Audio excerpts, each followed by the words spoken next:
On the one hand, the Quran demands that we understand it. And it demands that we understand it very, very well. And so these durus and these halaqat of tafsir, Liya beta? Liya? Is recording. Sorry. Okay, yeah, sorry, I had to stop my daughter from playing in the masjid. Hold on.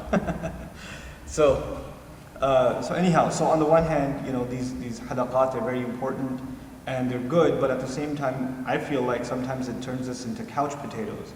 So we just listen to a lecture about the Quran, and that is our getting closer to the Quran. Well, that's only one part of it. And the other parts of it that are equally, I would argue, even if not more important, are memorizing the Quran, reciting the Quran every day, trying to make sure that you're reciting it in a way that's better and better. This is the practical dimension of our relationship with the Quran.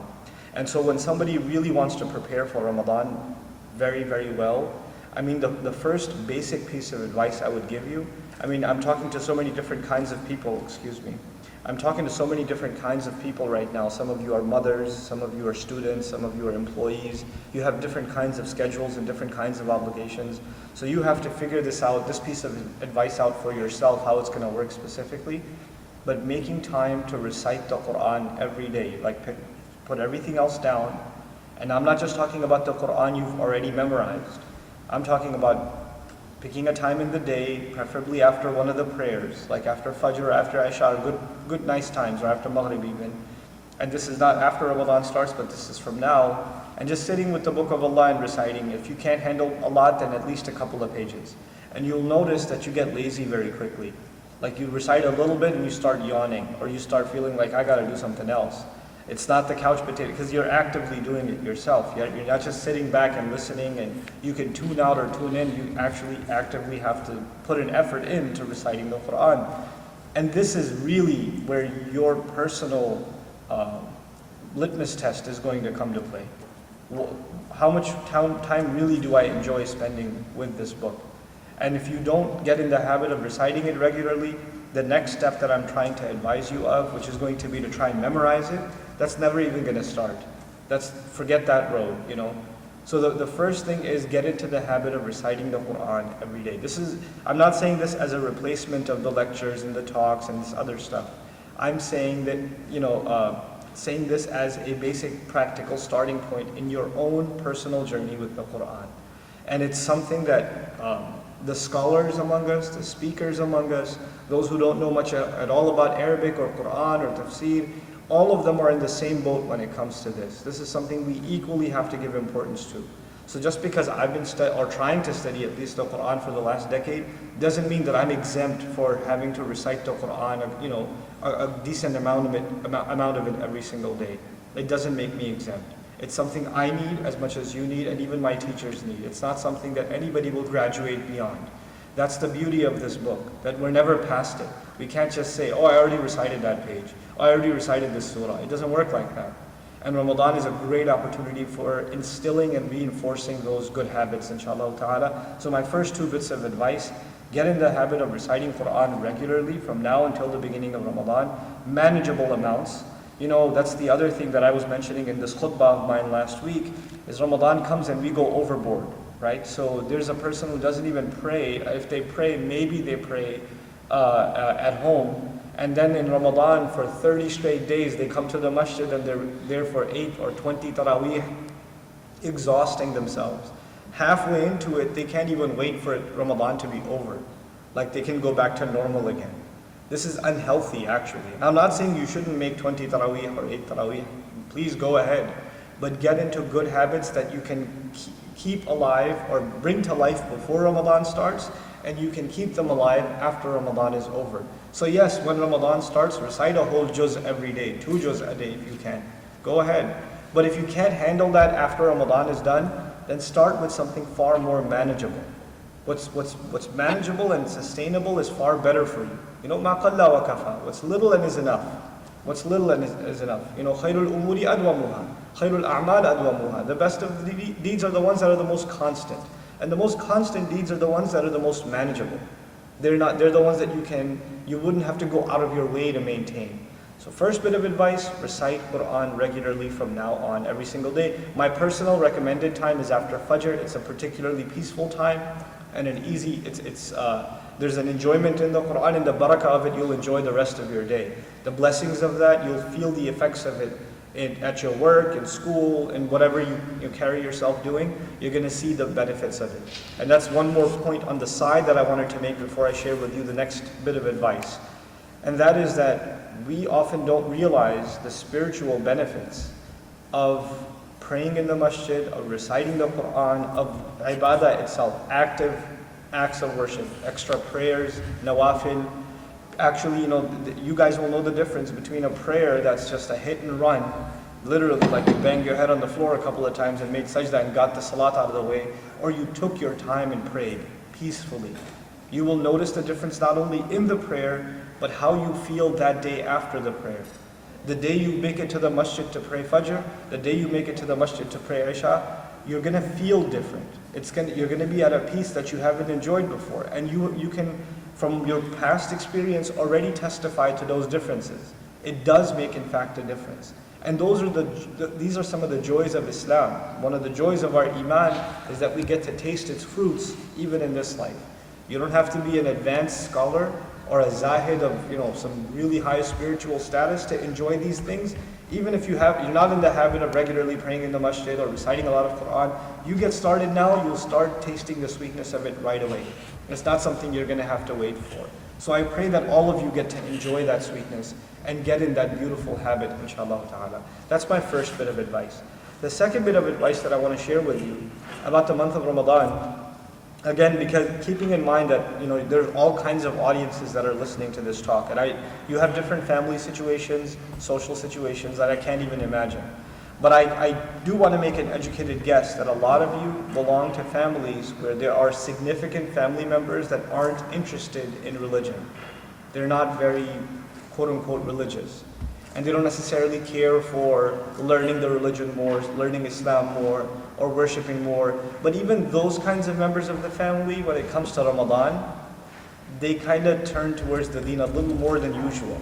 I mean, the most they'll become religious will be in this month. And I see that as a golden opportunity, not to complain about those people. Usually what happens in the khutbah is in the Eid khutbah or in the last khutbah of Ramadan, the khatib is angry at the crowd and says, don't just come here every Ramadan and then disappear. Come here every single night of the prayer or whatever. I only see you at the Eid prayer, etc., etc. Instead of using that as an opportunity to vent your frustrations, in fact, that's an opportunity to invite people as guests. These people have come. They don't normally come, so the fact that they even show up is a favor. It's not something we should complain about. We should look at it the other way. These are people that otherwise have little or nothing to do with the faith now. They're barely holding on to the faith. So take it as an opportunity to invite them. I know they're going to set up. That's okay, don't worry about it. Sorry guys, interruption in the middle. Sorry.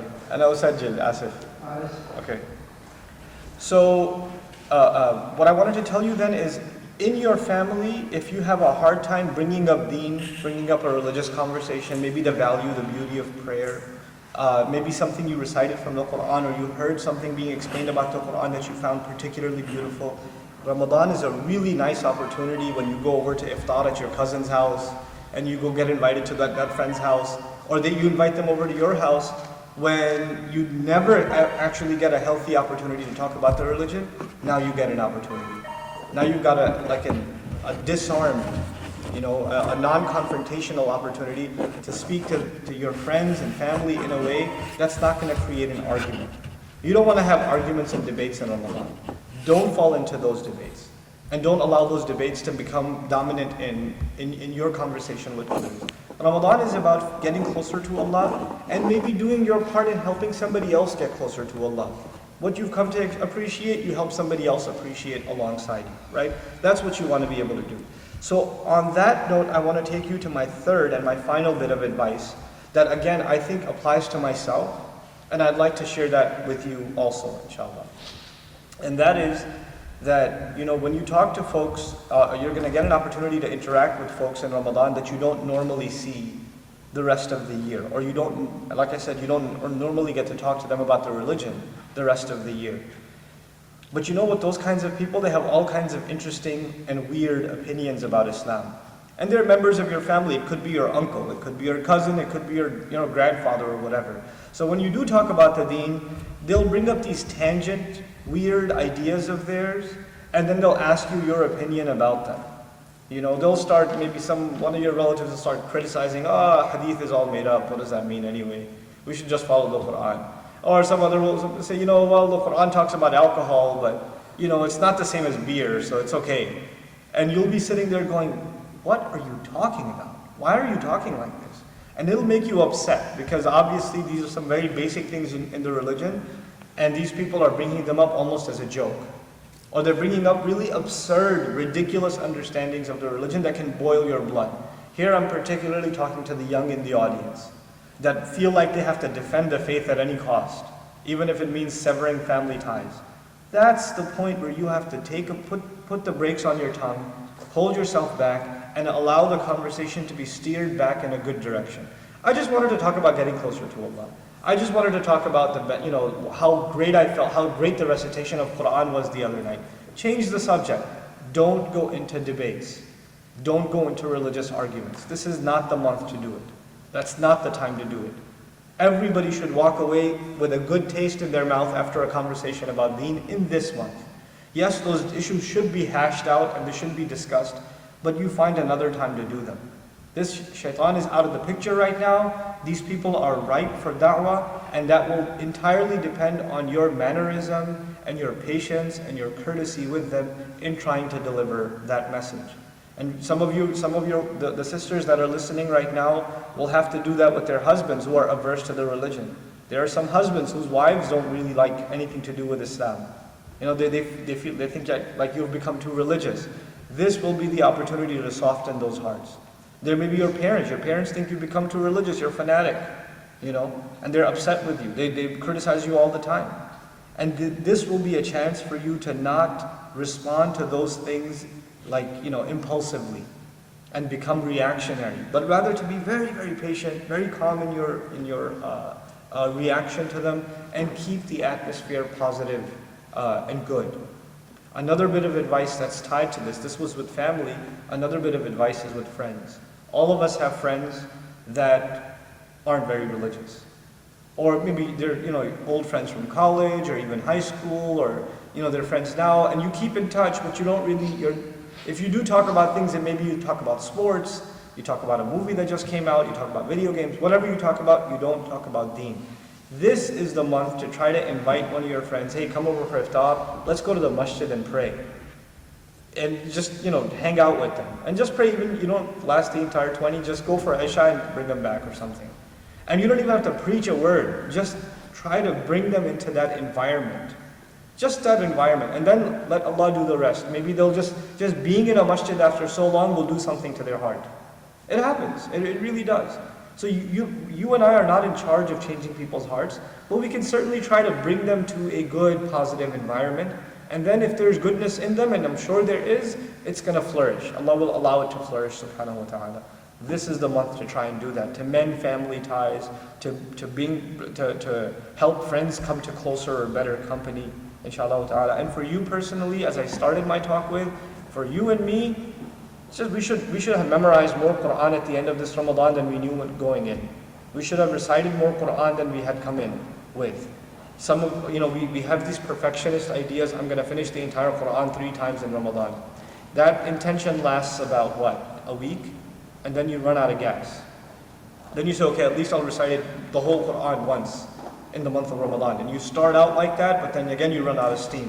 Why? Because you're not in that habit, which means you have to get started from now. You have to get yourself in that habit from now, inshallah ta'ala. And I really hope that you do that, that I do that, and you do that, and we don't get lazy this Ramadan. The worst thing you can do is Ramadan came to an end, and you look back and you say, man, another Ramadan went and I didn't really fully take advantage of it. I ran out of steam too early. You don't want that to happen to you this Ramadan. This is not the Ramadan that you and I are going to allow that to happen. Inshallah, we're going to get ourselves in gear ahead of time. I know my time is pretty much up because I have to go and prepare for another class, but as parting advice, what I wanted to share with you, especially for the young in the audience, inshallah, is take care of your sunnah prayers. Like, pray the sunnah before the fard prayers, pray the sunnah after the fard prayers, pray them in the masjid or come home and pray them, but take care of them. That is a huge part of reaping the spiritual benefits of ibadah. And it'll get rid of laziness from you. You know, you'll become active in doing worship. Because Ramadan is a time of extra worship. So, and if you're even barely making the energy to do the fard, the obligatory prayers, then in Ramadan you're going to really, honestly, you're just going to run out of steam very, very quickly. You're not going to have the energy to do much. And it's going to be an opportunity wasted. So you want to take advantage of, you know, adding a little bit more ibadah than usual from now on. Make sure you make those 2 rak'ahs after Maghrib. Make sure you pray your sunnahs after Dhuhr. Make sure that you complete all the sunnah and even the nawafil after Isha and things like that. Just make sure you take care of those extra acts of worship, and you sit and you make dua by yourself. You put yourself in that situation so you're trained to really, really take advantage of this Ramadan. I pray that you and I are able to learn a lot about the Quran and memorize and recite. I pray that all of us are able to worship Allah in a way that we haven't done before, or we've gotten too lazy to do. That we don't compare ourselves to the person praying next to us, but we should at least compare ourselves to our own selves from before Ramadan started, or from yesterday to today. At least we should have that comparison. I should be a better Muslim today than I was yesterday. I'm just going to wrap up, inshallah ta'ala. I'm very optimistic about this Ramadan. I think it's going to be a beautiful, beautiful month for all Muslims, especially us here in the US, inshallah ta'ala. I wanted to extend my salams to all of you and your families and make dua that their fasting and their worship is all accepted by Allah Azza wa Jal, and that they make most of it. You know, Ramadan's going to be late nights all across the country. Isha is going to be really late, which means Taraweeh is going to be extra late after that, which means guys, I'm specifically talking to the guys now, don't hang out after prayer. Go to sleep. Go to sleep, because it's going to ruin your Fajr. What's the point of praying 20 Taraweeh and you can't even wake up for Fajr? It's an exercise in futility. So make your worship, but make sure you have a healthy sleep schedule. Make sure you don't overdo it, so you can stay on course and be productive, inshallah ta'ala, throughout the entire month. So these are a few bits of advice that I wanted to remind myself of and remind all of you of in getting ready for the beautiful month of Ramadan. May Allah Azza wa Jal make this a month where we are closer to the Quran than we've ever been. And may Allah Azza wa Jal help you and I understand this book, enjoy this book, love this book, memorize this book, and act on this book as it deserves to be acted on. بارك الله لي ولكم في القرآن الحكيم ونفعني وإياكم بالآيات وذكر الحكيم. والسلام عليكم ورحمة الله وبركاته.